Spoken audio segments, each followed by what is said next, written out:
10.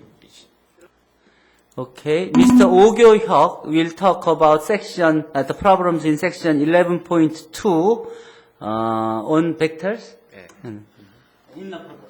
11장 2장은 벡터에 관한 내용입니다. 일단 1번 문제를 확인하시죠. 1번 문제를 확인하시면 A, B의 B에 대해서 알아보자는 것을 알 수 있습니다. 이때 O라는 좌표, O 0,0을 기준으로 잡고 A 벡터와 B 벡터를 구해준 다음에 OB에서 OA를 빼줌으로써 AB 벡터를 구해줄 수 있습니다.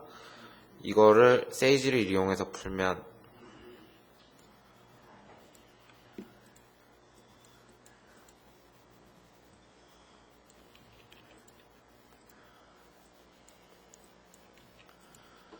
이러한 식이 여기서 V1 벡터와 V2 벡터를 이용해 가지고 V2-V1을 함으로써 벡터 AB 벡터가 나옴을 알 수 있습니다.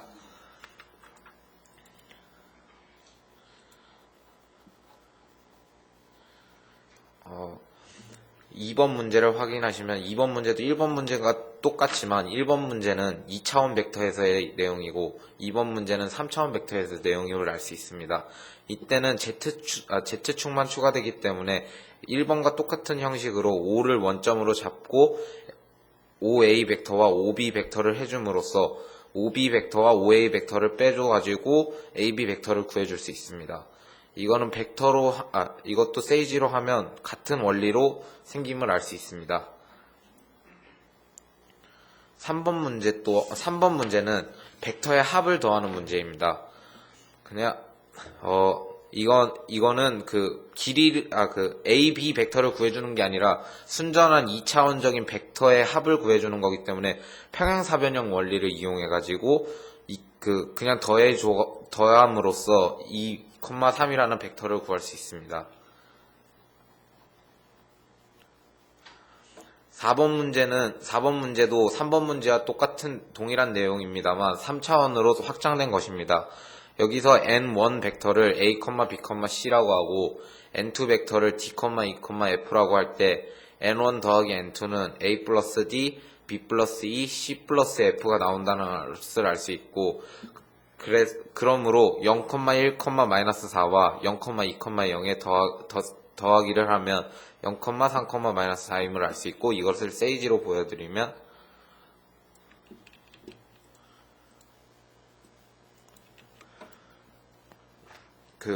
V1 벡터와 V2 벡터를 그냥 순전히 합으로 생각해 줌을 알 수 있습니다.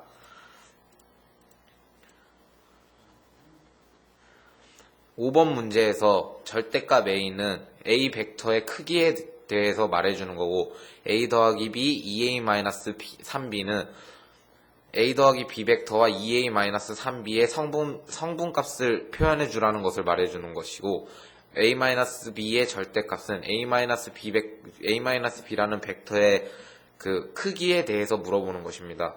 이거에 대해서 일단 첫 번째로 A의 절대값에 대한 값을 구해보면 5,3이라는 벡터값을 갖고 있는데 이 좌표값을 갖고 있는데 이 값은 결국 이거의 크기는 x 좌표의 제곱과 y 좌표의 제곱의 합의 루트라고 구해질 수 있습니다. 또한 a 플러스 b는 앞서 3번에서 말씀드렸다시피 순전히 그냥 더해주는 벡터이므로 2,5라는 좌표가 나옴을 알 수 있습니다.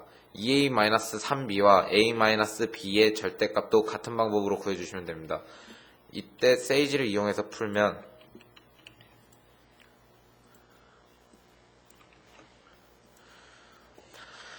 답이 나온다는 것을 알 수 있는데 이때 A 벡터와 B 벡터에 대해 먼저 정의해주고 A norm이라고 하는 것은 A 벡터의 크기에 대해서 말해주는 겁니다. A 벡터라는 것에 대해 크기에 대해서 정의해주라는 뜻이고 네 번째 줄과 다섯 번째 줄의 것은 그냥 A 벡터와 B 벡터를 더해주라는 것이고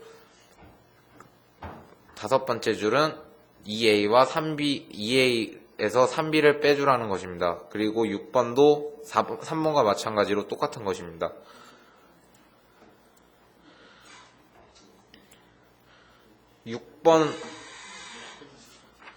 6번 문제는 6번 문제도 같은 같은 값을 구해주는 것인데 이것도 2차원이 3차원으로 확장된 것에 불과합니다. 그랬을 때 길이를 구해줄 때는 z 좌표값의 제곱을 더해준 다음에 루트 값을 다시 씌워주면 됩니다.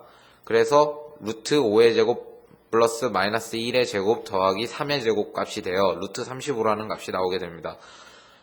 a 더하기 b의 값은 이전에 구했던 식과 똑같이 구해주면 됩니다. 이것도 세이지를 이용해서 하면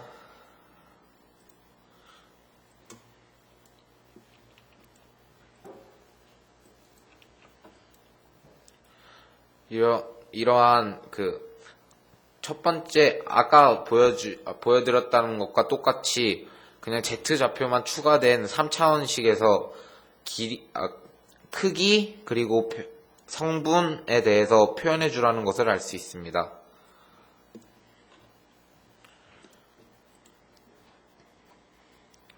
(8번) 문제도 똑같은데 여기서 i와 j라는 ijk라는 값으로 x축, y축, z축을 표현해 준 것에 불과합니다.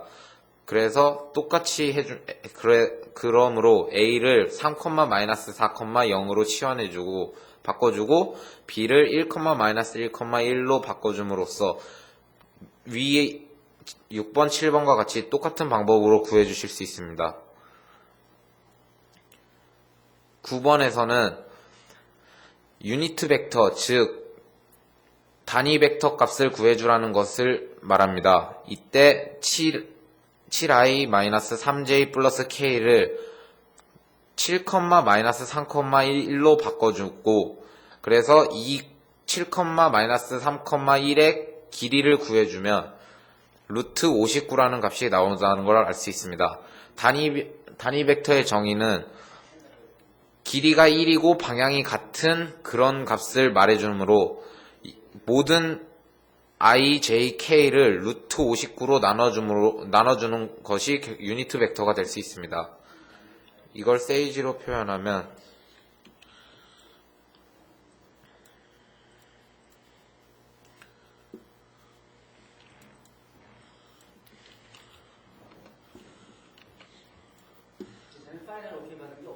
아니요, 다 받은 거예요, 이게. 예. 네? 이건 왜 안 되지?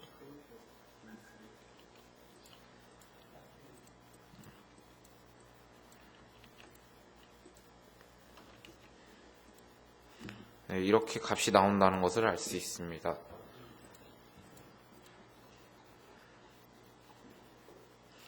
(11번에서는) 이것은 벡터의 성분을 나눠줌으로써 힘의 값에 대해서 구해주는 것입니다.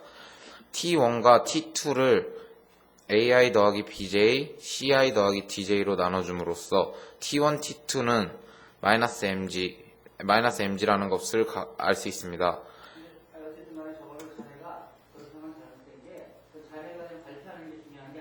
네. 어떤 학생들이 이 문제를 풀었다는 것을 여기서 소개하는 그런 의미도 있는 거야. 아, 네. 이 누구누가 이걸 풀었는데 내용은 이런 거다. 이렇게 나는 어떤 걸 했다. 네. 그렇게 했었어야 되는 게 맞아. 나는 내가 모아서 그냥 숙제 내가 하고 있는 게 아니라. 예. 언제나 이름 나눠야 되는 게. 예. 알겠습니다. 이름 같은 거 수정해서 올리겠습니다. 여기서 T1, T2의 A 플러스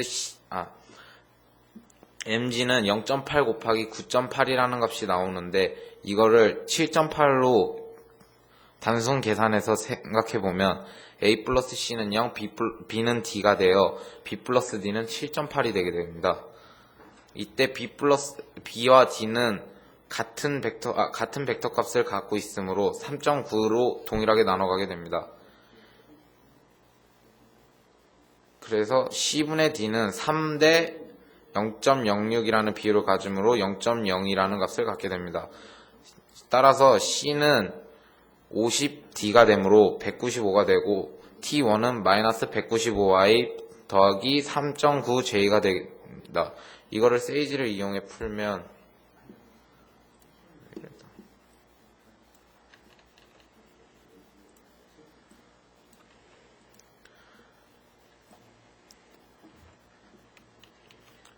먼저 T1과 T2 벡터에 대해서 T1과 T2를 더해준 다음에 이거에 대해 성분을 나눔으로써 각각의 좌표를 구할 수 있게 됩니다. 이게 마지막입니다. 네. Okay, so we have covered up to section 11.2.